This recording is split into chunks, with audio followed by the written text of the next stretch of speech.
Selama ini kita sering dengar kata resiliensi atau ketahanan. Katanya kita harus kuat seperti batu karang yang diterjang ombak. Tapi jujur saja, di dunia yang makin kacau dan cepat berubah seperti sekarang, kuat saja itu nggak cukup. Gimana kalau saya bilang, sekadar pulih dari masalah itu sebenarnya rugi besar. Hari ini kita akan bahas satu kekuatan super bernama anti-fragility. Kemampuan untuk bukan cuma bertahan tapi makin hebat justru karena adanya tekanan. Kita sering bangga dengan istilah bouncing back atau kembali seperti semula setelah jatuh. Tapi lihat deh, pandemi atau krisis ekonomi membuktikan bahwa sekadar kembali ke titik awal itu standar yang terlalu rendah. Kalau kamu cuma bertahan tanpa berubah, itu namanya resistensi statis. Padahal, dunia menuntut kita untuk bertransformasi, bukan cuma bertahan hidup.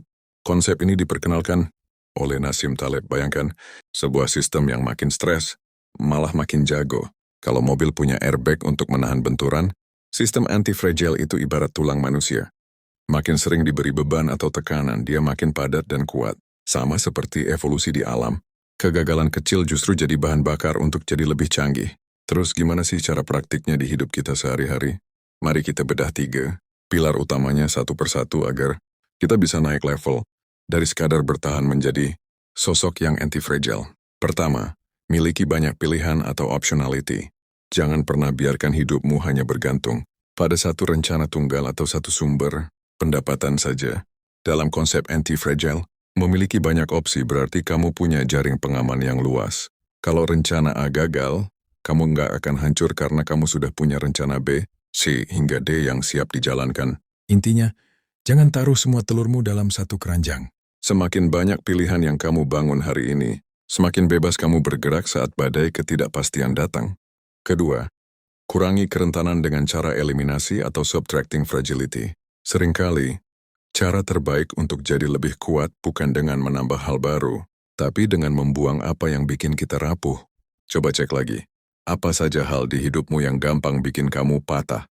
Apakah itu utang yang konsumtif, ketergantungan pada satu klien, atau kebiasaan buruk yang merusak kesehatan? Identifikasi titik-titik lemah ini dan segera eliminasi. Ingat, sistem yang hebat adalah sistem yang paling sedikit memiliki celah untuk hancur saat terjadi guncangan. Terakhir, belajar memanfaatkan tekanan atau leveraging stressors. Jangan takut sama stres atau kegagalan kecil. Justru kegagalan-kegagalan kecil yang terkontrol adalah bentuk latihan atau imunisasi mental bagi kita. Lewat stresor kecil inilah kita belajar, beradaptasi dan membangun kekuatan ekstra agar tidak kaget saat harus menghadapi badai yang sesungguhnya. Ibarat otot yang harus mengalami luka mikro saat latihan beban agar bisa tumbuh lebih besar, hidupmu pun butuh tantangan agar kapasitas dirimu terus meningkat. Jadi pilihan sekarang ada di tangan Anda. Apakah Anda ingin terus menjadi seperti kaca yang tampak indah tapi langsung hancur saat jatuh? Ataukah Anda ingin menjadi seperti api yang bukannya mati saat tertiup angin, malah semakin berkobar besar karena hembusan angin tersebut? Mulai sekarang, jangan tanya gimana cara saya bisa bertahan. Tapi tanya gimana masalah ini bisa bikin saya lebih pintar. Anti-fragility itu bukan tujuan akhir tapi kebiasaan yang terus dilatih. Yuk berhenti jadi sekadar tahan banting, dan mulailah jadi sosok yang bertumbuh lewat kekacauan. Ingat, menjadi anti-fragile bukan berarti Anda tidak pernah gagal atau tidak pernah merasa stres.